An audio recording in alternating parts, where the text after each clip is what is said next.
दोस्तों आज हम आप लोग के सामने टेस्ट पेपर 2 लेकर आए हैं। मिसलेनियस का जो टेस्ट पेपर चल रहा है क्या चीज विविध विविध का टेस्ट पेपर मैंने 2 लेकर आए हैं। वीडियो को दोस्तों शुरू से अंत तक पूरे देखते रहिएगा, तब देखिएगा इस टेस्ट का क्या मजा निकल रहा है, क्या आपने पढ़ा है, क्या सीखा है अभी तक, तो उसके बारे में देखेंगे दोस्तों। तो इस तरह करके मिसलेनियस का टेस्ट सीरीज मेरा चालू हो गया है। तो दोस्तों देखेंगे टेस्ट 2 है, इसके पहले टेस्ट 1 वीडियो अपलोड हो चुका है तो उसको भी देखिए। लगभग टेस्ट 2 में भी 50 क्वेश्चन के आसपास है। तो दोस्तों हम बात करेंगे टेस्ट 2। पंचवर्षीय योजना का अनुमोदन करने वाला सर्वोच्च निकाय कौन है? पंचवर्षीय योजना का अनुमोदन करने वाला सर्वोच्च निकाय कौन सा है? एनडीसी। कौन सा है? एनडीसी। आपसे पूछेगा पंचवर्षीय योजना का अनुमोदन करने वाला सर्वोच्च निकाय कौन सा है? एनडीसी, राष्ट्रीय विकास परिषद। कौन सा है? राष्ट्रीय विकास परिषद, जिसे एनडीसी बोलते हैं, राष्ट्रीय विकास परिषद। कौन सा है? पंचवर्षीय योजना का अनुमोदन करने वाला सर्वोच्च निकाय एनडीसी है, राष्ट्रीय विकास परिषद। संविधान के 42वें संशोधन से किस विषय को राज्य सूची से समवर्ती सूची में हस्तांतरित किया गया है? संविधान के 42वां संशोधन 1976 ईस्वी में हुआ था, जिसे हम लघु संशोधन के नाम से भी जानते हैं। तो ये सब याद करिएगा, थोड़ा सा फैक्ट भी बताते चल रहे हैं। संविधान के 42वें संशोधन से किस विषय को राज्य सूची से समवर्ती सूची में हस्तांतरित किया गया है? तो शिक्षा को। किसको? शिक्षा। 42वें संविधान संशोधन से पहले शिक्षा जो कि राज्य सूची में था, लेकिन 42वां संविधान संशोधन करके शिक्षा को समवर्ती सूची में 1976 ईस्वी में डाला गया था।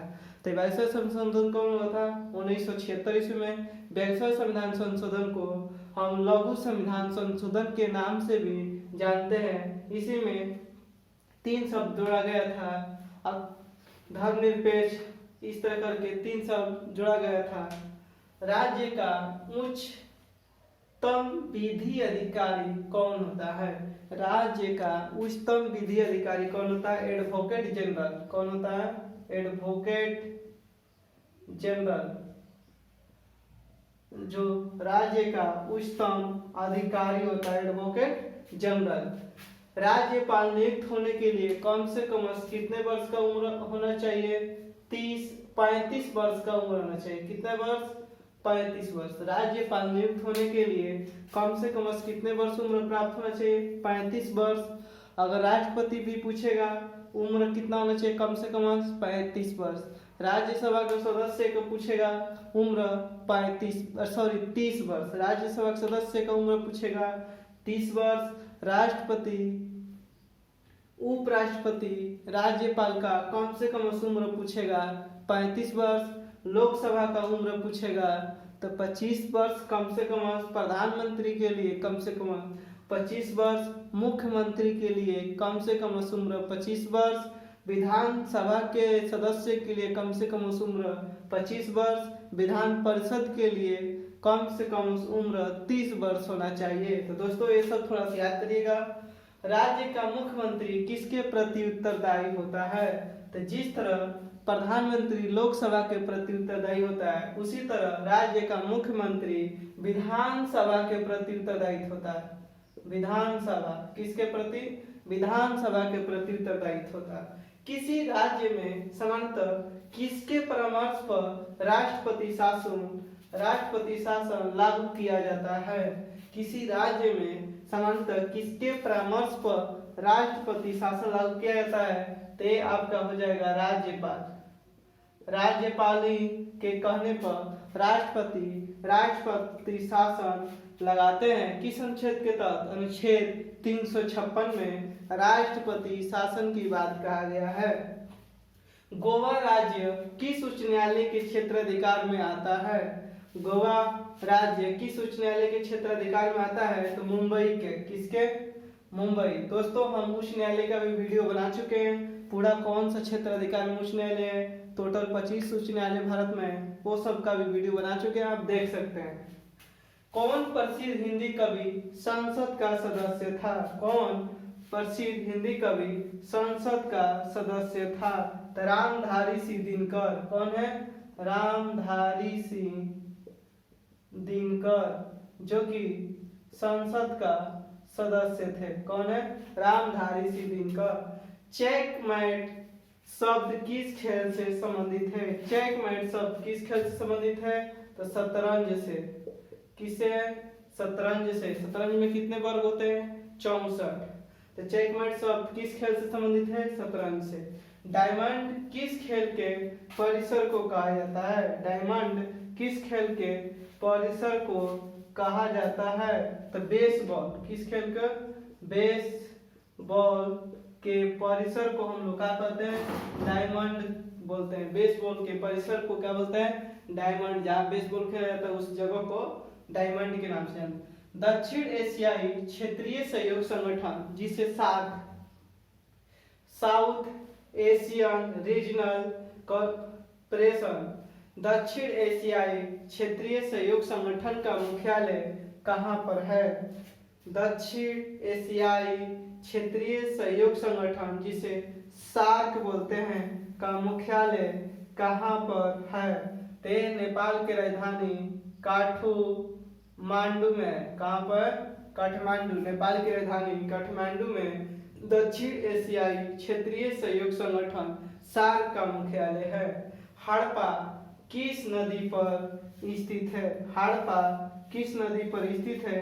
तो रावी नदी पर स्थित है। हड़प्पा किस नदी पर स्थित है? तो रावी नदी पर दोस्तों स्थित है। हड़प्पा किस नदी पर? रावी नदी पर। नर्तकी की कांस्य मूर्ति की प्राप्ति स्थल, नर्तकी का जो कांस्य मूर्ति है जो सिंधु घाटी सभ्यता में पाया गया था, वो किस जगह पर पाया गया था? तो मोहनजोदड़ो में। किस जगह पर? मोहनजोदड़ो। मोहनजोदड़ो में पाया गया था। नर्तकी के कांस्य मूर्ति की प्राप्ति स्थल कौन सा है? मोहनजोदड़ो। भारत के किस राज्य में सर्वाधिक लोहा पाया जाता है? उड़ीसा राज्य में, या ओडिशा बोलते हैं। भारत के किस राज्य में सर्वाधिक लोहा पाया जाता है? उड़ीसा राज्य में। अभिज्ञान शकुंतलम, अभिज्ञान शकुंतलम किसने लिखा है? तो कालिदास ने लिखा। अभिज्ञान शकुंतलम किसने? कालिदास ने। पहला परमाणु बम किस पर गिराया गया था? तो जापान के हिरोशिमा पर। किस पर? हिरोशिमा पर गिराया गया था। पहला परमाणु बम किस पर गिराया गया था? जापान के हिरोशिमा पर। कब? 1945 ईस्वी में, 6 अगस्त 1945 ईस्वी का। और दूसरा परमाणु बम कहाँ पर? नागासाकी पर गिराया गया था 9 अगस्त को। भारत छोड़ो आंदोलन किस वर्ष प्रारंभ हुआ था? 1942 ईस्वी में। भारत छोड़ो आंदोलन किस वर्ष प्रारंभ हुआ था? 1942 ईस्वी में 8 अगस्त के रात में। 8 अगस्त 1942 के मतलब 8 अगस्त के रात में भारत छोड़ो आंदोलन प्रारंभ किया गया था। किसके द्वारा? तो महात्मा गांधी के द्वारा। खिलाड़ी रोनाल्डो किस देश का नागरिक है? खिलाड़ी रोनाल्डो किस देश का नागरिक है? ब्राजील। कहाँ का है? ब्राजील का है। मेगास्थनीज किसके शासनकाल में भारत आए थे? मेगास्थनीज किसके शासन काल में भारत आए थे? तो चंद्रगुप्त मौर्य। किसके शासन काल में? चंद्रगुप्त मौर्य के शासन काल में मेगास्थनीज भारत आए थे। चंद्रगुप्त मौर्य के शासन काल में। पूछता है कि मेगास्थनीज किसके शासन काल में भारत आए थे? चंद्रगुप्त मौर्य के शासन काल में। कालीबंगा किस राज्य में स्थित है? आपसे पूछे कालीबंगा किस राज्य में स्थित है? तो राजस्थान राज्य में कालीबंगा, राजस्थान राज्य में। अजंता की गुफाएं किस राज्य में स्थित है? तो महाराष्ट्र में। कहाँ पर है? महाराष्ट्र राज्य में। अजंता की गुफाएं किस राज्य में स्थित है? महाराष्ट्र राज्य में। वर्धमान महावीर का जन्म कहाँ पर हुआ था? तो कुंडग्राम वैशाली में। कुंडग्राम वैशाली में। कहाँ पर? कुंडग्राम कहाँ पर? वैशाली में। वर्धमान महावीर का जन्म कहाँ हुआ था? कुंडग्राम में हुआ था। 7 सैकड़ा क्या है? 7 सैकड़ा क्या है? तो दोहों का संकलन है। क्या है? संकलन है। 7 सैकड़ा क्या है? तो दोहों का संकलन है। क्या चाहिए? 7 सैकड़ा दोहों का संकलन है। दक्षिण भारत की सर्वाधिक प्राचीन एवं समृद्ध भाषा कौन सा है? दक्षिण भारत का आपसे पूछेगा सर्वाधिक और समृद्ध भाषा कौन सा है? तो तमिल है। कौन सा है दोस्तों? तमिल। दक्षिण भारत की सर्वाधिक प्राचीन एवं समृद्ध भाषा कौन सा है? तमिल है। कोयले का सर्वाधिक उत्पादन किस राज्य में होता है? कोयले का सर्वाधिक उत्पादन किस राज्य में होता है? झारखंड राज्य में। कोयले का सर्वाधिक उत्पादन किस राज्य में होता है? तो झारखंड राज्य में। विश्व स्वास्थ्य दिवस कब मनाया जाता है? 7 अप्रैल को। विश्व स्वास्थ्य दिवस कब मनाया जाता है? 7 अप्रैल को। कपास की खेती के लिए सर्वोत्तम मिट्टी कौन सी होती है? काली। कपास की खेती के लिए सर्वोत्तम मिट्टी कौन सी होती है? काली, जिसे रेंगुर मिट्टी भी बोलते हैं। टिहरी बांध किस राज्य में स्थित है? टिहरी बांध किस राज्य में स्थित है? उत्तराखंड राज्य में स्थित है। किस नदी पर है? तो भागीरथी नदी पर है। किस नदी बनाया गया? भागीरथी नदी पर बनाया गया टिहरी बांध। किस राज्य में? उत्तराखंड राज्य में। संयुक्त राष्ट्र संघ दिवस कब मनाया जाता है? तो 24 अक्टूबर को। कब? 24 अक्टूबर को संयुक्त राष्ट्र दिवस मनाया जाता है, क्योंकि इसकी स्थापना 24 अक्टूबर 1945 को हुआ था। इसीलिए संयुक्त राष्ट्र दिवस कब मनाया जाता है? 24 अक्टूबर को। डेविस कप का संबंध किस खेल से है? तो लॉन टेनिस से। डेविस कप का संबंध किस खेल से है? लॉन टेनिस से है। गोल्डन गेट पुस्तक किसने लिखा है? विक्रम सेठ ने। गोल्डन गेट पुस्तक किसने लिखा है? विक्रम सेठ। गोल्डन गेट पुस्तक किसने लिखा? विक्रम सेठ। सांची के स्तूप का निर्माण किसने करवाया था? अशोक ने। किसने करवाया था? सांची के स्तूप का निर्माण किसने करवाया था? अशोक ने। कुशल स्थानीय स्वशासन प्रणाली के लिए दक्षिण भारत का कौन राजवंश प्रसिद्ध है? कुशल स्थानीय स्वशासन प्रणाली के लिए दक्षिण भारत का कौन राजवंश प्रसिद्ध है? तो चोल राजवंश। कौन सा है? आपसे पूछेगा दक्षिण भारत का सबसे प्रसिद्ध राजवंश कौन सा है? तो चोल राजवंश है। कौन सा है? चोल राजवंश। काला की गांधार शैली की उत्पत्ति किसके शासनकाल में हुई थी? काला की गांधार शैली की उत्पत्ति किसके शासनकाल में हुई थी? तो कनिष्क। किसके शासनकाल में? कनिष्क। कनिष्क ने 78 ईस्वी में एक संवत चलाया था, जिसे हम शक संवत के नाम से जानते हैं, और इसी का आज हम कैलेंडर के अनुसार चलते हैं, शक संवत के अनुसार। तो किसने चलाया? कनिष्क ने। तो काला की गांधार शैली की उत्पत्ति किसके शासनकाल में? कनिष्क के शासन। उच्च शिक्षा का केंद्र बल्लभी किस राज्य में स्थित है? उच्च शिक्षा का केंद्र बल्लभी किस राज्य में स्थित है? करेक्ट है। उच्च शिक्षा का केंद्र बल्लभी किस राज्य में स्थित है? तो दोस्तों बल्लभी आज भी किस राज्य में है? गुजरात स्थित था। तो गुजरात राज्य में। अपनी राजधानी को दिल्ली से दौलताबाद कौन ले गया था? अपनी राजधानी को दिल्ली से दौलताबाद कौन ले गया था?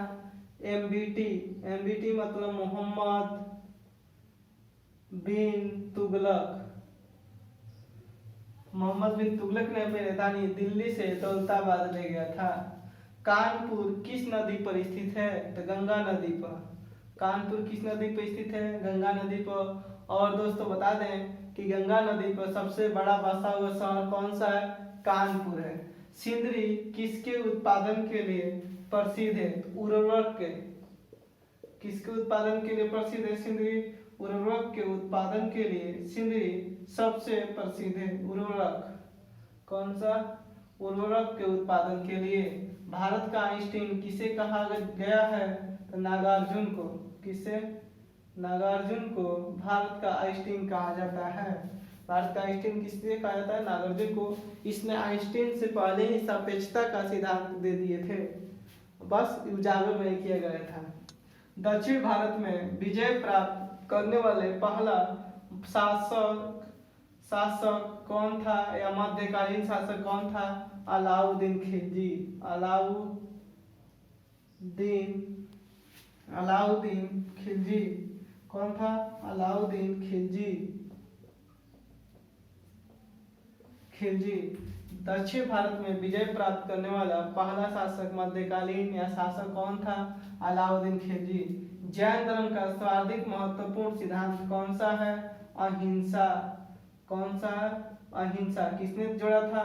तो महावीर ने, जो 24वें जो तीर्थंकर थे जैन धर्म के, उसी ने दिए थे। जैन धर्म का सर्वाधिक महत्वपूर्ण सिद्धांत कौन सा? अहिंसा। पदार्थ के वेग तथा संवेग के गुणनफल के अनुपात से प्राप्त राशि कौन सा होता है? द्रव्यमान होता है। कौन सा प्राप्त राशि होता है? द्रव्यमान। किसी मनुष्य का भार पृथ्वी पर 600 न्यूटन है, तब चंद्रमा पर कितना होगा? तो 1/6 होता है। चंद्रमा पर भार कितना है? 1/6, तो 100 न्यूटन होगा। कितना होगा? तो 100 न्यूटन होगा। सड़क पर चलने की अपेक्षा बर्फ पर चलना कठिन होता है, क्योंकि सड़क पर चलना की अपेक्षा बर्फ पर कठिन होता है, तो बर्फ में सड़क की अपेक्षा घर्षण कम होता है। बर्फ में क्या होता है? सड़क के अपेक्षा घर्षण कम होता है। क्या है? सड़क पर चलने की अपेक्षा बर्फ पर चलना कठिन होता है, तो बर्फ में सड़क की अपेक्षा घर्षण कम होता है। घर्षण बल के कारण कठिन होता है। हाइड्रोजन गैस से भरा गुब्बारा वायु में ऊपर जाकर फट जाता है। हाइड्रोजन गैस से भरा गुब्बारा वायु में जाकर ऊपर फट जाता है। किसके कारण? तो इसमें वायु दाब घट जाता है। किसके कारण? कि वायु दाब घट जाता है। जैसे जैसे ऊपर जाते हैं उसमें वायु दाब कम होते जाता है। हाइड्रोजन गैस भरा गुब्बारा में वायु में ऊपर जाकर फट जाता है, क्योंकि वायु दाब घट जाता है।